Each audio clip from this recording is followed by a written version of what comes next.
lurusin Yesusmu. Apakah Yesusmu itu impotent? Impotent atau lemah syahwat? Atau sama seperti kamu? Apa sama seperti kamu ketika dia sempurna, dia memiliki hawa nafsu, dia bangun pagi, ada yang bangun duluan. Apakah dia memakai culai? Oke, Edis, tanya dulu dirimu. Oke, tanya dulu dirimu, baru kamu masuk nanti jelaskan kepada saya. Dadah, Edis. Saudara-saudara, kabur dia, saudara-saudara, kabur.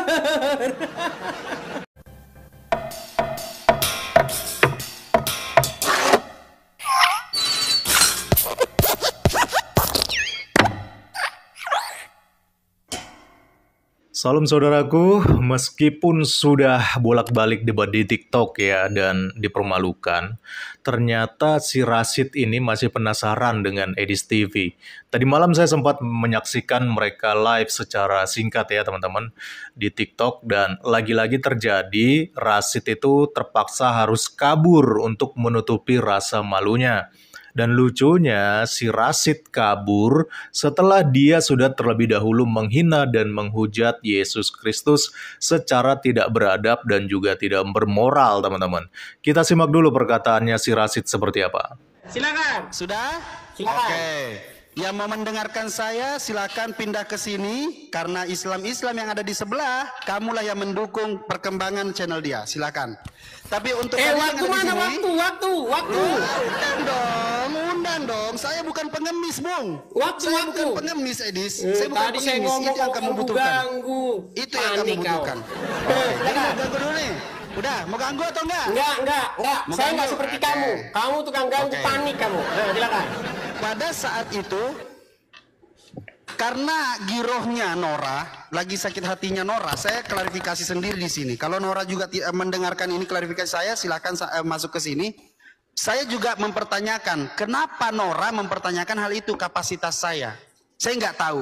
Tetapi begitu saya menjelaskan dan saya mempertanyakan kalau mau dites oleh Nora, saya bilang saya silahkan, boleh diadu. Saya ngomong kayak begitu, boleh diadu. Tapi ternyata yang terjadi di situ diam dan diambil alih oleh Bang Zuma. Tapi lagi-lagi di Islam itu ada yang namanya, ya begitulah, kita paham lah kalau kayak gitu. Kalian yang nonton paham lah pasti. And then kita lanjut. Di ujung-ujung telinga saya karena sudah tidak bisa berbuat apa-apa, sudah bingung mau ngomong apa. Ini statement terakhir saya.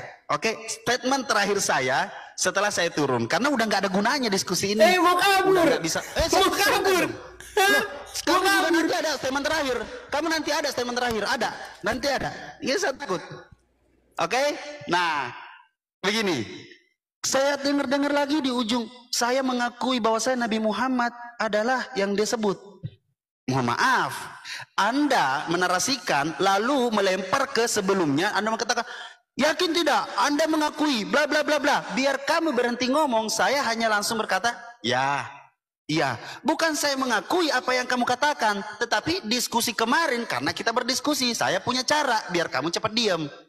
Oke, kalau mau lari ke situ, artinya apa? Tidak ada jawaban. Sama sekali tidak ada jawaban. Cuman pertolongan seperti kayak gini nih. Benar? Iya.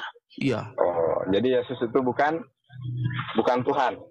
Ya, karena Bible sendiri tidak pernah mengatakan demikian. Malang Arsenal. Gini ya. Tidak usah menjelaskan panjang lebar. Tinggal jawab aja, kamu meyakini Yesus itu Tuhan atau tidak? Coba dengarkan pertanyaan itu. Kamu meyakini Yesus itu Tuhan apa tidak? Meyakini Tuhan apa itu tidak? Meyakini loh. Jadi keyakinan, kalau keyakinan bocah satu ini, ternyata dia tidak meyakini Yesus Tuhan. Kalau Anda mengatakan bahwasanya Nabi Muhammad, Rasulullah SAW adalah perkasa, orang perkasa dari segala aspek. Orang perkasa dari segala aspek. Dalam segala apapun dia perkasa gitu loh. Jadi kalau mau disandingkan dengan encusmu, nggak bisa. Karena apa?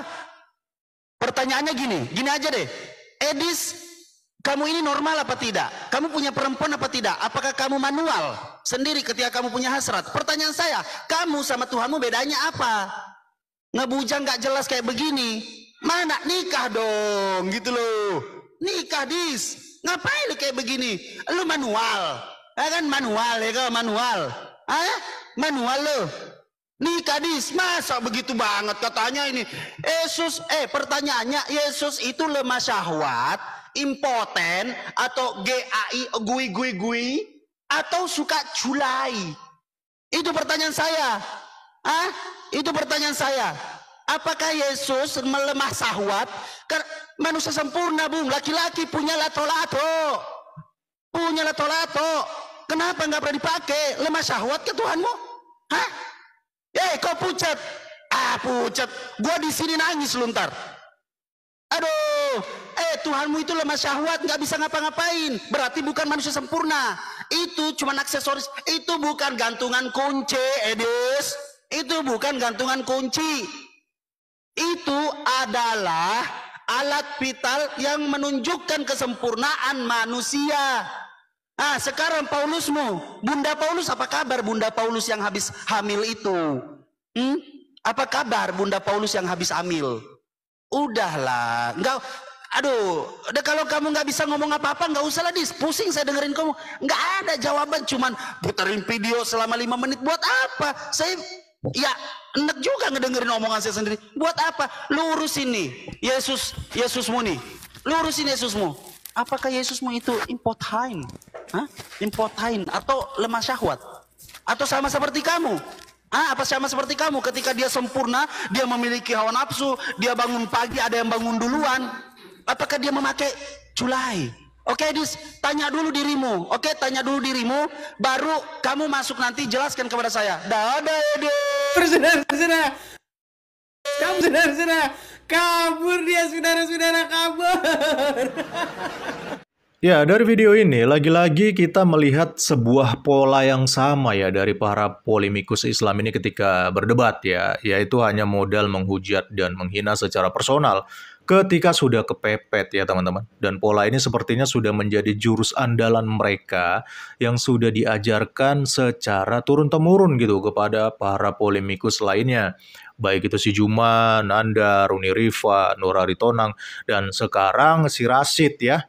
Dan hampir seluruh polemikus Islam lah ketika sudah kepepet saat debat dan tidak ada lagi argumentasi yang bisa diandalkan, maka narasinya pasti nggak jauh-jauh dari masalah selangkangan. Dan bahasa-bahasa mereka pun sama, yaitu soal pernonotan, soal lato-lato ya. Padahal ya teman-teman, secara logika nih ya, secara logika, mereka ini kan seringkali mengatakan bahwa Yesus Kristus itu adalah pribadi yang sama dengan nabi mereka, yaitu Isa Al-Masih. Kalau saya sih nggak setuju dikatakan sama ya, beda lah, beda kelas, beda level ya. Yesus Kristus kita bukan seperti yang dikatakan dalam kitab suci mereka ya teman-teman. Cuma mereka ini kan seringkali menyamakan ya seperti itu. Tapi anehnya mereka nggak menaruh rasa hormat gitu loh. Mereka ini kok nggak sadar ya. Artinya ketika mereka menghina, menghujat Yesus Kristus, secara nggak langsung mereka juga berarti menghina nabi mereka sendiri, yaitu Isa Al-Masih. Kan sama-sama nggak menikah nih, sama-sama nggak kawin kan.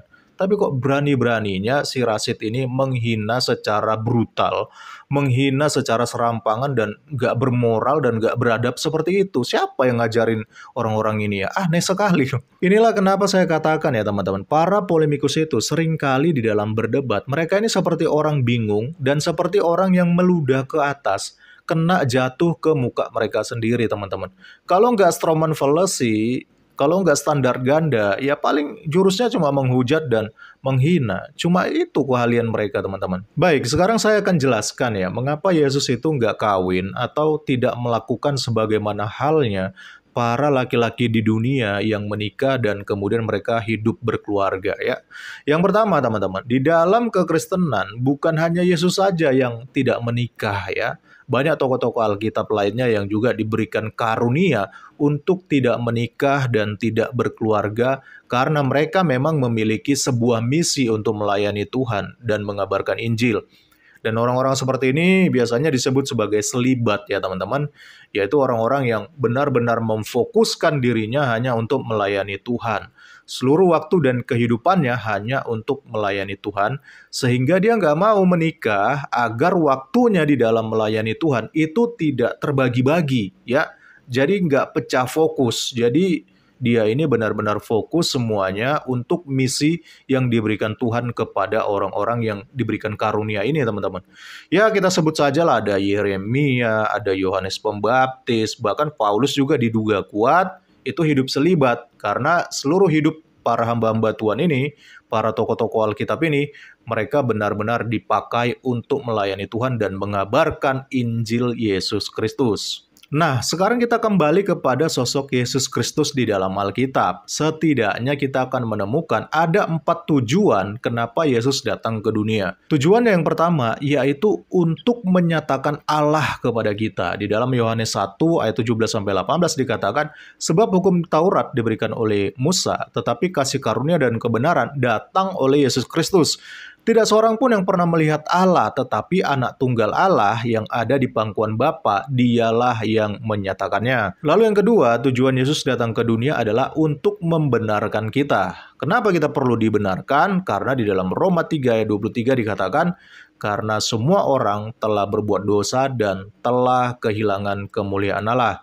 Lalu yang ketiga, tujuan Yesus datang ke dunia adalah untuk menguduskan kita ya. 1 Yohanes 1 ayat 7 mengatakan, tetapi jika kita hidup di dalam terang, sama seperti Dia ada di dalam terang, maka kita beroleh persekutuan seorang dengan yang lain, dan darah Yesus, anaknya itu, menyucikan kita daripada segala dosa. Dan yang terakhir, tujuan Yesus yang keempat adalah untuk menebus kita ya. Matius 20 ayat 28 mengatakan, sama seperti anak manusia datang bukan untuk dilayani, melainkan untuk melayani dan untuk memberikan nyawanya menjadi tebusan bagi banyak orang. Jadi semua tujuan Yesus Kristus ini itu sudah direncanakan sejak semula, teman-teman. Ya, selama 33,5 tahun keberadaan Tuhan Yesus di dunia adalah untuk menggenapi semuanya ini yang ditujukan untuk kebaikan umat manusia, teman-teman. Sebelum akhirnya ia kembali lagi ke sorga, ya.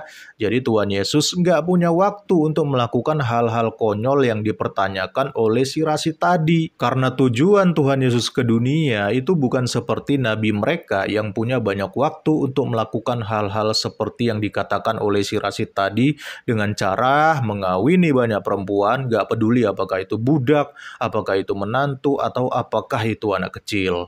Salam kritis, Tuhan Yesus memberkati. Salam.